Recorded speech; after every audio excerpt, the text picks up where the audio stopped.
ஆனா மறைமுகமா சாப்பிட்டவங்க நிறைய பேர் இருக்கிறாங்க. எல்லாம் ஓவர்.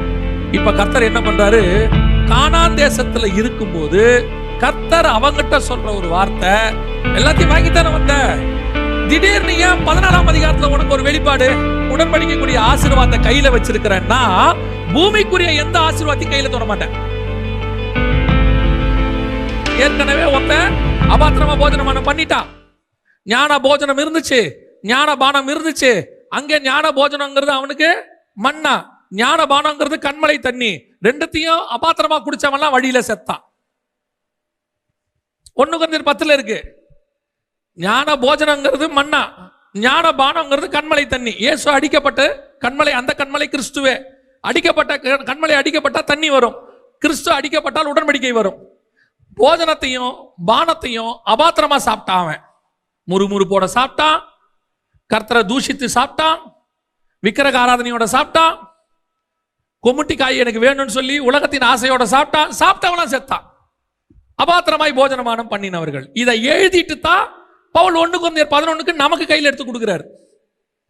ஏப்பா இதை அபாத்திரமா சாப்பிட்றாதீங்க, ஏன்னா ஏற்கனவே செத்தவன் வழியிலே செத்துட்டான் சாப்பிட்டவன். இது நமக்கு பவுல் வெளியரங்கமா எழுதி இருக்கிற அபாத்திரமாய் சாப்பிட்டவங்க. ஆனா மறைமுகமா சாப்பிட்டவங்க நிறைய பேர் இருக்கிறாங்க. ஆண்டவர் இந்த உடன்படிக்கையை, சுயாதீன உடன்படிக்கை அப்பமும் ரசத்தையும் முதல்ல கொண்டு வந்து ஆதாம் கையில கொடுத்துட்டாரு. புரியுதா? ஆதாம் கிட்ட கொடுத்துட்டாரு. அதுக்கப்புறம் கொண்டு வந்து நோவா கிட்ட கொடுத்தாரு. அவங்கிட்ட போஜனம் கொடுத்தாரு, இவங்கிட்ட பானம் கொடுத்தாரு. 2 பேருமே எப்படி சாப்பிட்டாங்க? அபாத்திரமாய் சாப்பிட்டாங்க. 2 பேரும் சாப்பிட்ட உடனே நிர்வாணம், 2 பேரும் சாப்பிட்ட உடனே சாபம். அவனுக்கு பூமி சபிக்கப்பட்டது, இங்கே கானான் சபிக்கப்பட்டான்.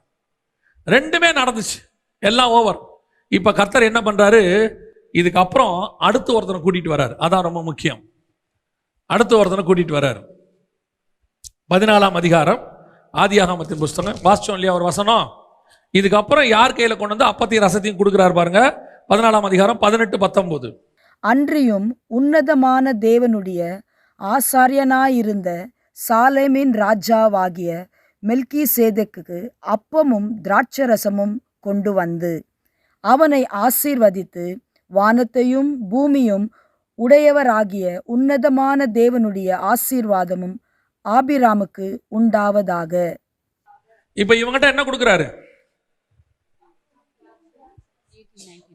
ஆபிராம் அப்பமும் ரசமும் கொடுக்கிறார். இப்ப இதை வாங்கிட்டார் கையில. யார் வாங்கினது? ஆபிரகாம் வாங்கிட்டார். வாங்கும்போது ஆபிரகாமுக்கு கொண்டு வந்து கொடுத்தது யாரு? மெல்கிசேதேக். மெல்கிசேதேக்குக்கு ஒரு ஸ்பெஷாலிட்டி இருக்கு. என்ன ஸ்பெஷாலிட்டி? 18வது வசனம் திருப்பி வாசிங்க. அன்றியும் உன்னதமான தேவனுடைய ஆசாரியனாயிருந்த சாலேமின் ராஜாவாகிய மெல்கிசேதேக்குக்கு அப்பமும் திராட்சரசமும் கொண்டு வந்து. சரி போதும், கவனிங்க. உன்னதமான தேவனுடைய ஆசாரியனாய் இருந்த சாலேமின் ராஜாவாகிய, இது எதுன்னு கேட்டீங்கன்னா, சாலேம் அப்படின்னா எது தெரியுமா? ஷாலம். ஷாலம்னா சமாதானம். சாலேமின் ராஜானா சமாதானத்தின் ராஜா. சமாதானத்தின் நகரம் எது? எருசலேம். எரு சாலேம். எருனா சிட்டி, ஷாலேம்னா சமாதானம். சமாதானத்தின் ராஜா. சாலேமின் ராஜானா எருசலேமின் ராஜா, சமாதானத்தின் ராஜா. இப்போ சாலேம்னா எருசலேம். ராஜாவும் உன்னதமான ஆசாரியன். இந்த ரெண்டும் சேர்ந்து இருக்கிறதுக்கு பேர் தான் என்னது? மெல்கிசேதேக். இதுக்கு பேர் தான் மெல்கிசேதேக்கின் முறைமையின் அர்த்தம். எபிரேயர்கள் நிருபம் 7ஆம் அதிகாரம். எபிரேயர்கள் நிருபம் 7ஆம் அதிகாரம் 15வது வசனம்.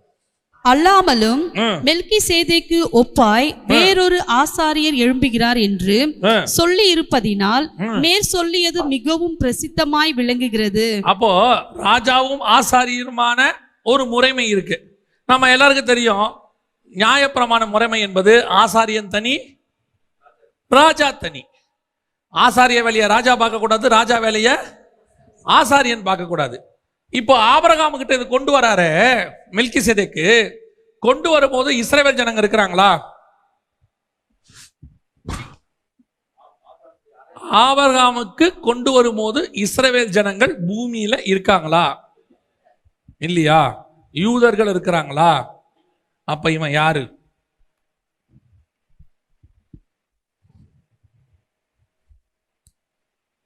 அப்ப இவன் யாரு? புறஜாதி. நம்ம பாஷையில சொன்னா புறஜாதி. எங்கிருந்து கூட்டு வந்தாரு? கல்தேயர் பட்டணத்துல இருந்து கூட்டிட்டு வந்தார். 11:31 ஆதியாகமம் 11:31 என்ன சொல்லுது?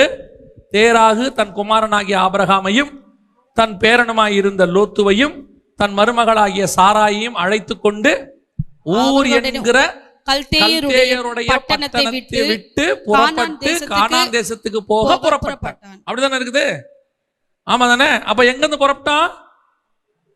கல்தேயர் தேசத்துல இருந்து. அப்போஸ்தலர் நடபடிகள் 7ஆம் அதிகாரம் 2ஆம் வசனம் என்ன சொல்லுது? அதற்கு அவன், சகோதரரே பிதாக்களே கேளுங்கள், நம்முடைய பிதாவாகிய ஆபிரகாம் காரானூரிலே குடியிருக்கிறதுக்கு முன்னமே மெசொப்பொத்தாமியா நாட்டிலே இருக்கும்போது, மெசொப்பொத்தாமியா தேசம்னா ஈராக் தான் கல்தேயர் பட்டணம். அதுக்கு பேர் தான் பாபிலோன். அதுக்கு பேர் தான் சினையார் தேசம். இப்ப இருக்கிற ஈராக்குக்கு பேரு. அங்க இருக்கும் போதுதான் கூட்டுவர ஆண்டவர். அங்கிருந்து ஆபிரகாமை கூட்டிட்டு வந்து கானான் தேசத்துல இருக்கும்போது கர்த்தர் அவங்கிட்ட சொல்ற ஒரு வார்த்தை, அப்பத்தையும் ரசத்தையும் கொடுத்து ராஜாவும் ஆசாரியனுமான முறைமையின்படி ஒரு உடன்படிக்கையை கையில ஏற்படுத்துறார். புரியுதா? இப்ப நீங்க சொன்ன நியாய பிரமாணம் எகிப்துல இருந்து அழைத்து கொண்டு வந்து சீனாய் மலையில வச்சு மோசே கிட்ட கொடுக்கப்பட்டது. புரியுதா? இது எப்ப வந்துச்சு? உலகம் உண்டானது 2000 வருஷம் கழிச்சு வந்துச்சு. அதுக்கு முன்னாடியே ஆபிரகாம்கிட்ட எது வந்தது? அப்பமும் ரசமும் மெல்கிசேதேக்கின் முறைமையும் புறஜாதியார் கையில கொடுக்க வேண்டியது வந்து சேர்ந்துருச்சு. புரியுதுங்களா உங்களுக்கு? இப்போ ஆபிரகாம்ல இருந்து வந்தது தான் ஈசாக்கு. ஈசாக்கு இஸ்ரவேலனா? இல்ல. ஈசாக்குல இருந்து வந்தது தான் யாக்கோபு. அப்ப யாக்கோபு யாரு? இஸ்ரவேல். யாக்கோபுல இருந்து வந்ததுதான் யூதா. புரியுதா? அப்ப ஆபிரகாம் கிட்ட கொடுக்கப்பட்ட உடன்படிக்கை என்ன உடன்படிக்கை? புறஜாதியாருக்கான உடன்படிக்கை. அதுதான் நம்ம கையில கொடுக்கப்பட்டுச்சு. அதுதான் ஆண்டவர் நமக்கு அடையாளமா தான் இங்க கொண்டு வந்து கொடுத்தாரு. இப்ப யாருக்கிட்ட? ஃபர்ஸ்ட் ஆதாம் கிட்ட கொடுத்தாரு, அவர் அபாத்திரமா போஜன பானம். நோவா கிட்ட கொடுத்தாரு, அவரும் புறஜாதியார். அதாவது பைபிள் கணக்கின்படி, இஸ்ரவேல் கணக்கின்படி அவரும் புறஜாதியார். இப்ப கொண்டு வந்து யார்கிட்ட கொடுக்கிறாரு? ரெண்டுத்தையும் சேர்த்து கொண்டு வந்து கொடுக்கிறாரு. அதாவது வசனத்தையும் உடன்படிக்கையும் சேர்த்து கொண்டு வந்து யார்கிட்ட கொடுக்கிறாரு? ஆபிரகாம் என்கிற புறஜாதியார் கையில ஒப்படைக்கிறாரு. இந்தாப்பா வச்சுக்க, அபாத்திரமா போஜனமானம் பண்ணிராத. புரியுதா? இது நடக்கிறது எங்க? 14ஆம் அதிகாரம் ஆதியாகமத்தின் புஸ்தகத்துல நடக்குது. 14ஆம் அதிகாரத்துல நடக்குது. இப்ப இது நடந்த உடனே அபாத்திரமான போஜனமானம் பண்றதுக்கான வேலை ஒண்ணு நடக்குது. நல்ல கவனிங்க. இதை கொடுத்துட்டு ஆண்டவர் இதை கொடுத்த உடனே எதுக்கு முன்னாடி கொண்டு வந்து கொடுக்கிறாருன்னு பாருங்க. நல்ல கவனிங்க. எதுக்கு முன்னாடி கொடுக்கிறாரு? இவன்கிட்ட போய் ஜெயிச்சுட்டு வந்துட்டான். யார?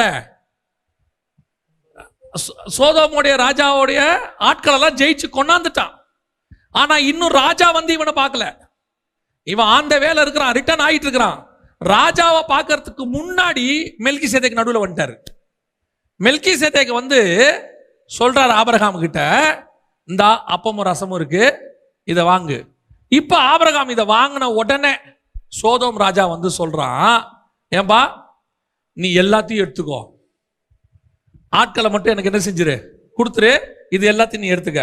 இப்ப ஆபிரகாம் என்ன சொல்றாரு? ஆபிரகாம், வானத்தையும் பூமியும் உண்டாக்கின தேவன் எனக்கு கொடுத்துருக்க தவிர வேற ஒன்னையும் நான் எடுக்க மாட்டேன், பாதரட்சியின் வாரையும்.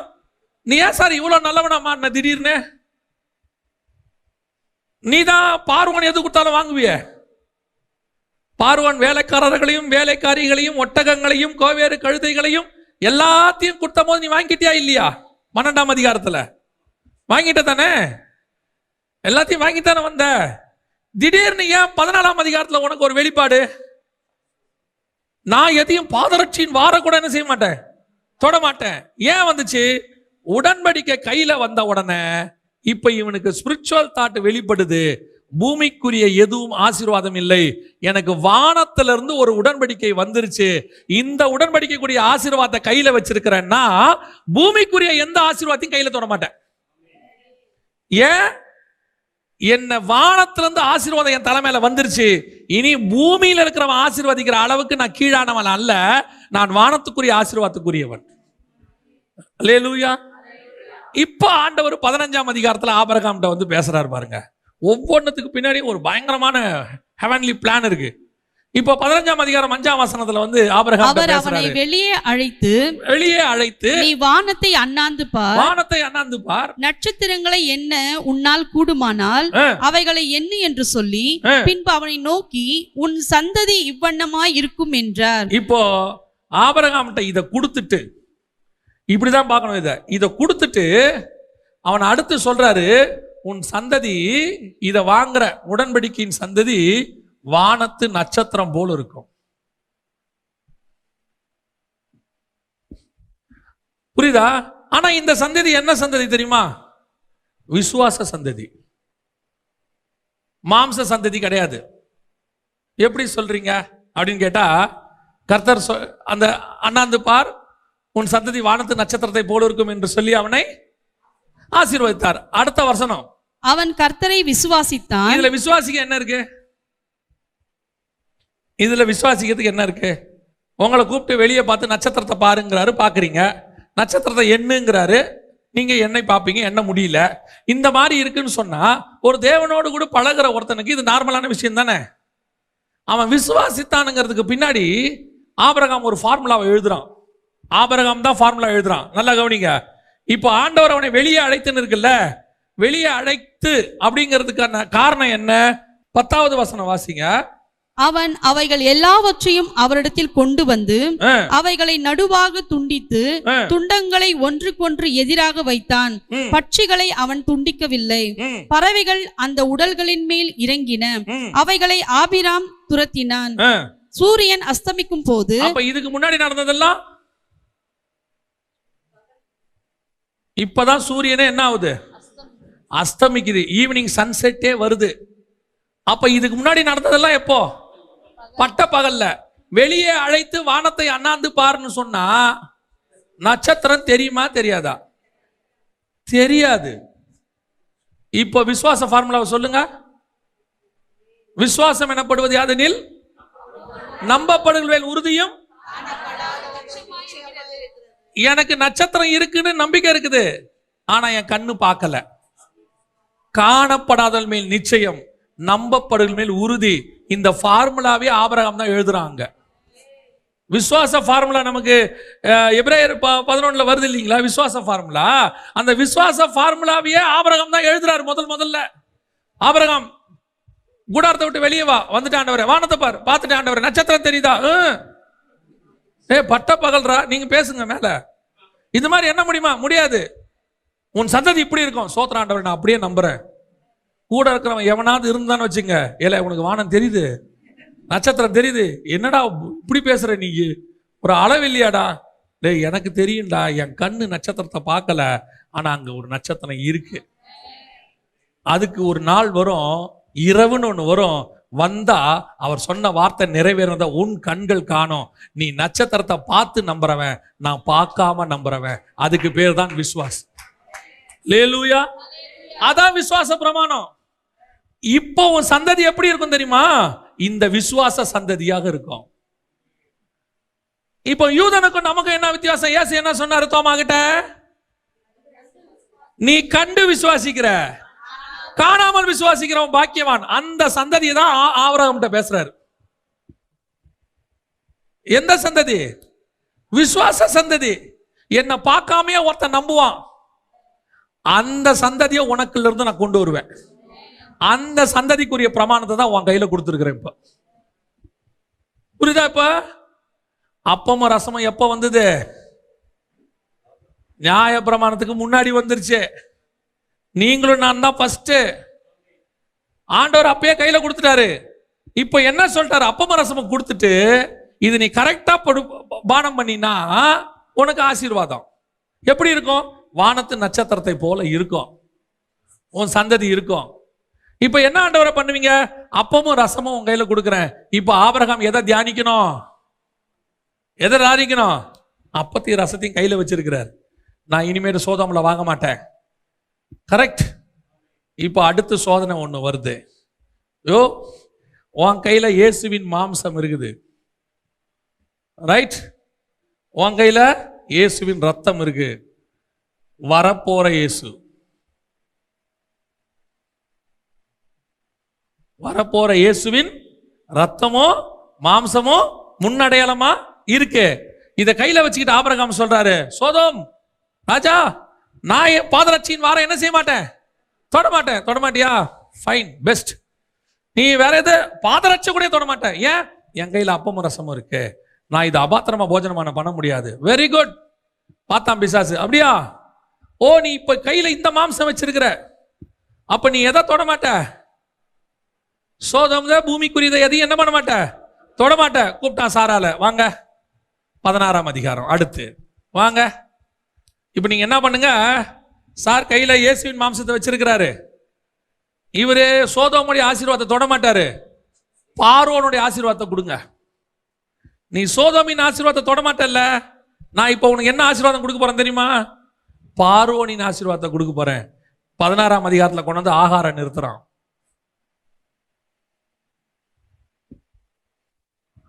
ஆகாரம் நிறுத்தின உடனே கையில மாம்சத்தையும் ரத்தத்தையும் வச்சிருந்தவருக்கு அபாத்திரமாய் போஜனமானம் பண்ணுகிற சான்ஸ் ஒன்று ஏற்படுத்துறான். இப்ப இந்த கையால சோதோமடிதை தொடமாட்டேன்னு சொன்ன ஆபிரகாம் அதே கையால எதை தொடறான்? பார்வோனுடைய ஆசீர்வாதங்களை தொடறான். இப்போ பார்வோனின் மாம்சம் அவன் கைக்கு வந்துருச்சு. புரியுதா? பார்வோனின் மாம்சம் எங்க வந்துருச்சு? அவன் கைக்கு வந்துருச்சு. இவன் சர்வசாதாரணமா அக்கார்டிங் டு லா அவன் பண்ணது தப்பே கிடையாது. யாருடைய லாப்படி? உலக பிரகாரமான லாப்படி ஆபிரகாம் பண்ணதுல எந்த தப்பும் கிடையாது. அன்னைக்கு அடிமை பெண்களை எஜமான்கள் வைத்துக் கொள்வது சகஜம்.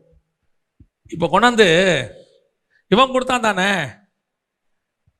அதாவது மில்காலையும் சில்காலையும் கொண்டாந்து கையில கொடுத்தான் தானே, எந்த பிரச்சனையும் இல்லைல்ல, கூட வந்தாங்க தானே, அப்பாவை தானே கூட மகள் கூட அனுப்பி வச்சா, அன்னைக்கு அது மிஸ்டேக்கே இல்லைல்ல. அக்கார்டிங் டு லா அது என்ன கிடையாது, அது கிடையாது. ஆனா ஒண்ணு தெரியணும் உனக்கு, இந்த உலகத்தின் சட்டத்துல சரின்னு சொல்ற எல்லாம் எனக்கு சரி கிடையாது. எனக்கு ஹெவன் ஒரு சட்டம் வச்சிருக்கு. ஹெவனுடைய சட்டத்தை கையில வச்சிருக்கிறேன்னா உலக சட்டத்தின்படி சரின்னு சொல்ற எதையும் தொட முடியாது. நான் சொல்றது புரியுதா? இப்ப ஆகார தொடர்றது தப்பு இல்லப்பா, ஒரு குழந்தை பெத்து கொள்றது தப்பு இல்லப்பா. ஆனா இப்ப என் கையில என்ன இருக்குது? அப்பமும் ரசமும் இருக்குது. இது ஹெவன்லி உடன்படிக்கை.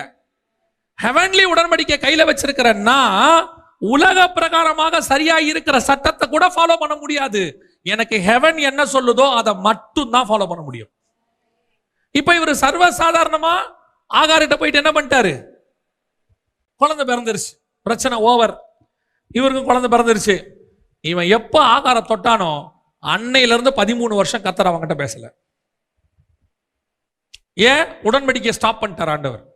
Finish, over. உனக்கு எனக்கு உடன்படிக்கையே கிடையாது. இஸ்மவேல் பிறக்கும் போது என்ன வயசு? 16ஆம் அதிகாரம் என்ன சொல்லுது? 86 வயதான போது ஆபிரகாம் இஸ்மவேலுக்கு ஆகார் பெற்றாங்க. அப்படிதானே இருக்குது. ஆகார் ஆபிரகாமுக்கு இஸ்மவேலை பெற்ற போது ஆபிராம் 86 வயதாயிருந்தான்.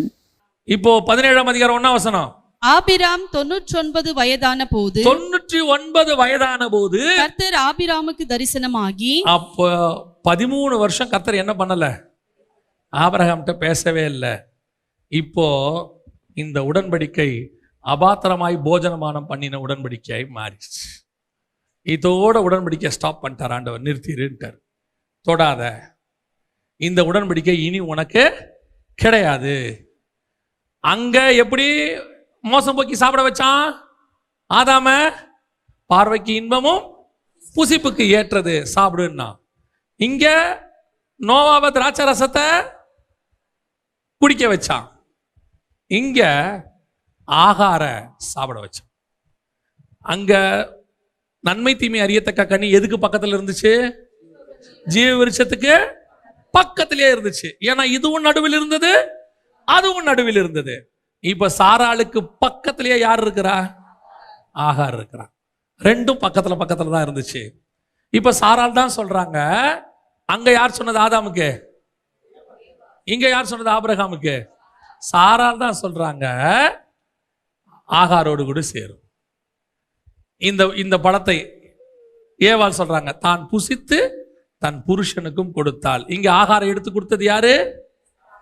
இப்போ ஆபிரகாமுக்கு அந்த ஸ்பிரிச்சுவல் தாட் இருந்திருக்கணும். என் கையில அப்பமும் ரசமும் கொடுத்துட்டு ஒரு உடன்படிக்கை பண்ணவர் சொல்லி இருக்கிறாரு, உன் சந்ததி வானத்தின் நட்சத்திரத்தை போல இருக்கும்னு சொல்லி இருக்கிறாரு. அப்பன்னா அந்த சந்ததிக்கு தான் காத்திருக்கணும். புரியுதா உங்களுக்கு? இப்ப என் சந்ததியில பார்வோன் கலக்க முடியாது, என் சந்ததியில சோதோம் ராஜா வர முடியாது, என் சந்ததியில அபிமெலேக்கு உள்ள வர முடியாது, என் சந்ததியில என்னுடைய சாரால் மட்டும்தான் இருக்க முடியும். நாங்க ரெண்டு பேரும் சேர்ந்தது தான் ஒரு கூட்டமைப்பு. இதுதான் கர்த்தர் அவன்கிட்ட சொன்னது.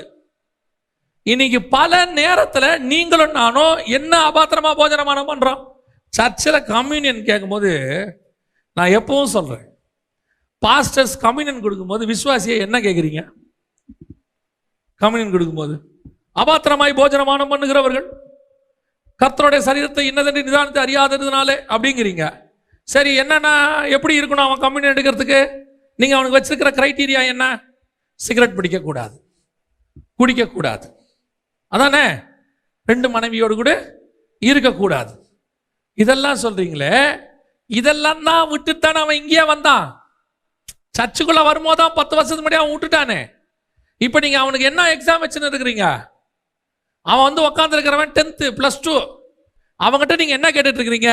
A ஃபார் என்ன, B ஃபார் என்ன, C ஃபார் என்ன, A ஃபார் ஆப்பிள்னு சொன்னவனுக்கு +2 பாஸ், B ஃபார் பால்னு கரெக்டா எழுதிட்டா உனக்கு +2 பாஸ். அபத்தமா இல்ல? கம்யூனியன் என்ன தெரியுமா? புதிய உடன்படிக்கை. ஆதாம் மிஸ் பண்ணி, நோவா மிஸ் பண்ணி, ஆபிரகாம் மிஸ் பண்ணி, இதுக்கப்புறம் யாரெல்லாம் மிஸ் பண்ணாங்கன்னு இருக்குது. கடைசியா இயேசு கிறிஸ்துவின் வழியாய் உன் கைக்கும் என் கைக்கும் வந்திருக்குது. இந்த கம்யூனியன் எது? மெல்கிசேதேக்கின் முறைமையின்படி பரலோகத்தினுடைய திட்டம். நீங்க ரொம்ப சர்வசாதாரணமா கம்யூனியனை ஒரு சடங்காச்சாரமா அதை வந்து எடுத்து கொடுக்கறத வந்து கொடுக்குற, அதாவது இயேசுநாதர் அப்பத்தையும் ரசத்தையும் எடுத்து கொடுக்கறதுக்கும் இயேசுநாதர் அப்பத்தையும் மீனையும் கொடுக்கறதுக்கு என்ன இருக்குது? வித்தியாசம் இருக்குது. அப்பமும் மீனும் அதோட அர்த்தம் என்ன? இஸ்ரவேலுக்கு அப்பமும் வார்த்தையும் பூமிக்குரிய ஆசீர்வாதமும் உண்டு, மீன். ஆனா உங்களுக்கு எனக்கும் அப்பமும் ரசமும் வார்த்தையும் உடன்படிக்கையும் உண்டு. இஸ்ரவேலோட உடன்படிக்கை கிடையாது, அவருக்கு முடிஞ்சிடுச்சு. நம்மோட தான் உடன்படிக்கை. அதனால தான் அவனுக்கு மீனை கொடுத்தாரு. சாப்பிடு, உலக பிரகாரமா ஆசீர்வாதத்தை சாப்பிட்டு முடி. ஆனா உங்களுக்கும் எனக்கும் ரசம். அதை வாங்குற நீங்களும் நானும் எப்படிப்பட்டவங்களா இருக்கிறோம்? ஆபிரகாம் எப்படி விட்டுட்டாரு இதை கையில ரொம்ப அசால்ட்டா? ஏன் ஆகாரோட சேர்ந்தா என்னங்க தப்பு? ஒரு தப்பும் இல்ல. As per law correct. Yes, as per law correct. ஆனா உனக்கும் எனக்கும் ஹெவன்லி பிளான் ஒன்று தலைக்கு மேல ஓடிக்கிட்டு இருக்குது, பரலோகம் வச்சிருக்குது. முதல்ல அது என்ன பிளான் ஆண்டவர்கிட்ட கேட்டீங்களா? அந்த பிளானே இவன் கேட்காம விட்டுட்டான் பாருங்க. இவங்கிட்ட வந்து ஆண்டவர் சொன்ன உடனே சர்வசாதாரணமா எடுத்துக்கிட்டான். ஓ, அப்பமும் ரசமும் கொடுத்தாச்சு, என் சந்ததி வானத்து நட்சத்திரத்தை போல இருக்கும். யார் மூலியமா வரும்? வராது. யார் மூலியமா வராது? சாராள் வழியா தான் வரும். உனக்கு கத்தர் வச்ச ஆசீர்வாதம், கத்தர் வச்ச திட்டத்தின்படி தான் வரும். அதுக்கு பதிலா ஆல்டர்னேட்டா நீ எதை சாப்பிட்டாலும் அது அபாத்திரமாய் போஜனம் பண்றது. இப்ப நான் சொல்றது வெறும் அப்பத்தி ரசத்தி மட்டும் இல்ல. உங்க வாழ்க்கையில ஆண்டவர் ஒவ்வொருத்தருக்கும் ஹெவன்லி பிளான் ஒன்று வச்சிருக்கிறாரு. பரலோகத்தினுடைய திட்டம். பரலோகத்தினுடைய திட்டம் இல்லாமல் நீங்கள் இந்த பூமிக்குள்ள வரவே இல்லை.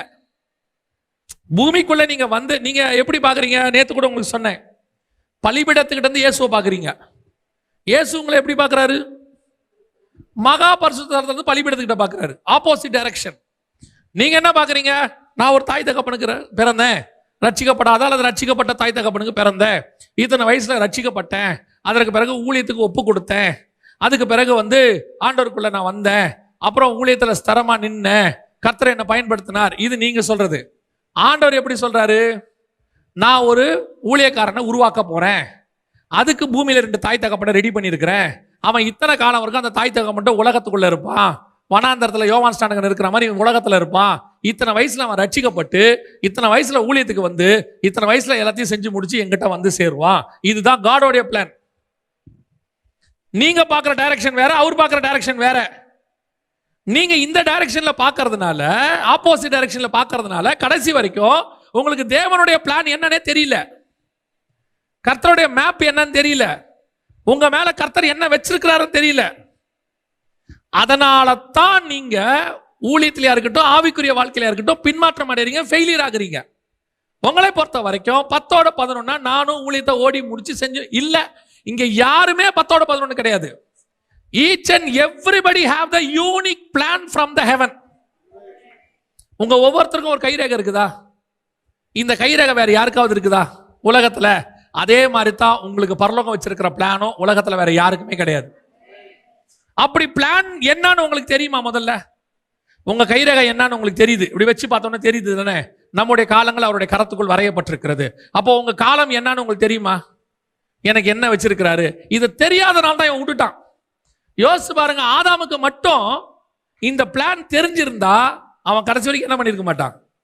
அந்த பழத்தை சாப்பிட்டுருக்க மாட்டான். இப்ப ஆபிரகாமுக்கு மட்டும் இது தெரிஞ்சிருந்தா ஆகார தொற்றுக்கவே மாட்டாரு.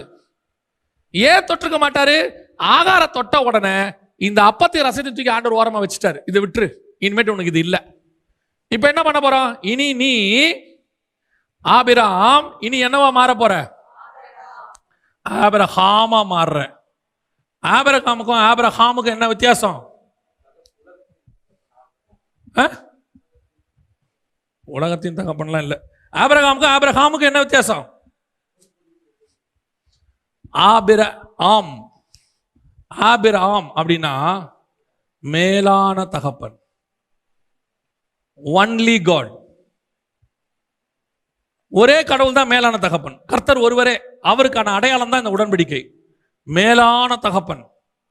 ஆபிரகாம் அப்படின்னா ஜாதிகளுக்கு தகப்பன். நிறைய மோர் நேஷன்ஸ். ஆபிரகாமுக்கு ஒருத்தருக்கு தான் கர்த்தர் தகப்பனா வச்சாரு. அந்த கிறிஸ்து தான் அந்த சந்ததின்னு கலாத்தியர்கள் எழுதுறாரு. ஈசாக்கு இல்ல, அந்த சந்ததி கிறிஸ்துவே. பவுல் தெளிவா எழுதுறாரு, சந்ததிகளுக்கு என்று சொல்லாமல் சந்ததிக்கு என்று சொன்னார். கலாத்தியர் 3 நினைக்கிறேன் நான். கலாத்தியர் 3 தெளிவா சொல்றார், சந்ததிகளுக்கு என்று சொல்லாமல் சந்ததி என்று சொன்னார். அந்த சந்ததி கிறிஸ்துவே. இப்ப இவருக்கு இருக்க வேண்டியது என்னது? ஆபிரகாமுக்கு ஒரே சந்ததி. இப்படி யோசித்து பாருங்க. இப்போ இப்படி யோசிச்சு பாருங்க. சாராள் சொல்றாங்க, ஏப்பா ஆகாரோட சேருங்க, ஆகாரோட சேர்ந்து எனக்கு குழந்தை கொடுங்க. இப்போ ஆபிரகாம் சொல்லியிருக்கலாம், இல்லம்மா நம்ம மேல வேற ஒரு பிளான் இருக்குது, ஆண்டவர் நிச்சயம் உனக்கு ஒரு குமாரனை தருவார், வெயிட் பண்ணுவோம். எனக்கு பிள்ளை செத்து போச்சு, உனக்கு என்னம்மா கவலை, ஆண்டவர் தருவார், எங்கிட்ட சொல்லியிருக்கிறார், வானத்தின் நட்சத்திரத்தை போல தருவேன்னு சொல்லியிருக்கிறார், வெயிட் பண்ணுவோம், கொஞ்ச நாள் பார்ப்போம். இது நடந்த உடனே ஒரு நாள் ஆண்டவர் ஆபிரகாம்கிட்ட பேசியிருப்பார். இப்போ சாராளுக்கு ஒரே ஒரு குழந்தை தான் பிறந்திருக்கும். அந்த குழந்தை யாரா இருக்கும்? ஈசாக்கா இருக்கும். அந்த சந்ததியில யார் வந்திருப்பா? இயேசு வந்திருப்பாரு. இன்னைக்கு உலகத்திலிருந்து பரலோகத்துக்கு ஒரே வழி இயேசு கிறிஸ்து மட்டும்தான் இருந்திருப்பாரு. வேற சந்ததியே இருந்திருக்காது பரலோகத்துக்கு வழி. பைபிள் மட்டும்தான், இயேசு மட்டும்தான் இருப்பாரு. இப்ப ஏன் இவ்வளவு இருக்குது? இவ்வளோ சந்ததிகள் எல்லாம் பரலோகத்துக்கு போக முடியும்னு ஏன் சொல்றான்? குரான் வச்சிருக்கிறவன் சொல்றான், நீ பலர் என்ன செய்யலாம், போலாம். இந்து சொல்றான், நான் எங்க போலாம், பரலோகத்துக்கு போலாம். அது வரைக்கும் நல்லா கவனிச்சு பாத்தீங்களா? இயேசு வர வரைக்கும் பரலோகத்துக்கு போறேன்னு எவனுமே பேச மாட்டான், ஒருத்தருமே பேச மாட்டான். எல்லாம் பாதாளத்துக்கு போறேன்னு தான் பேசுவான். யாக்கோபு சொல்லுவாரு, என் நரைமறை துக்கத்தோடு கூட பாதாளத்தில் இறங்க பண்ணுகிறீர்கள், யோபு சொல்றாரு, நான் பாதாளத்தில் போய் படுக்கை போட்டாலும். இப்ப எல்லாமே எப்படி இருக்குது? பாதாளம் பாதாளம் பாதாளம் தான். ஏன்னா அவங்களுக்கு பரலோகத்துக்கு போறதுக்கு என்ன இல்ல, வழி இல்ல. ஏன்னா உடன்படிக்கை ஸ்டாப் ஆயிருச்சு. இதுக்கு பதிலா என்ன வந்துச்சு? இவர் ஜாதிகளுக்கு தகப்பன் ஆயிட்டாரு. ஜாதிகளுக்கு தகப்பன் அப்படி ஆன உடனே ஆபிரகாம் என்னவாயிட்டாரு? ஆபிராம் ஆயிட்டாரு. ஆபிரகாம் ஆயிட்டாரு. ஆபிரகாம் ஆன உடனே கர்த்தர் சொல்றாரு, விருத்த சேதனம் வருது. அதே 17ஆம் அதிகாரத்தில் என்ன வருது? இப்ப யாருடைய மாம்சத்துல உடன்படிக்கை பண்ணணும்? எவெல்லாம் தேவனோட உடன்படிக்கை பண்ணணுமோ அவன் மாம்சத்துல பண்ணணும். இப்ப அப்பமும் ரசமும் யார் மாம்சத்துல உடன்படிக்கை? தேவனுடைய மாம்சத்தில் உடன்படிக்கை. இது என்னுடைய சரீரமாக இருக்கிறது. இப்ப இந்த மேன்மை தான் யாருக்கு தெரியாம போயிருச்சு? ஆபிரகாம் தெரியாம போயிருச்சு. தேவனுடைய சரீரத்தில் நீ உடன்படிக்கை பண்ணினா தேவன் இருக்கிற வரைக்கும் உடன்படிக்கை இருக்கும்.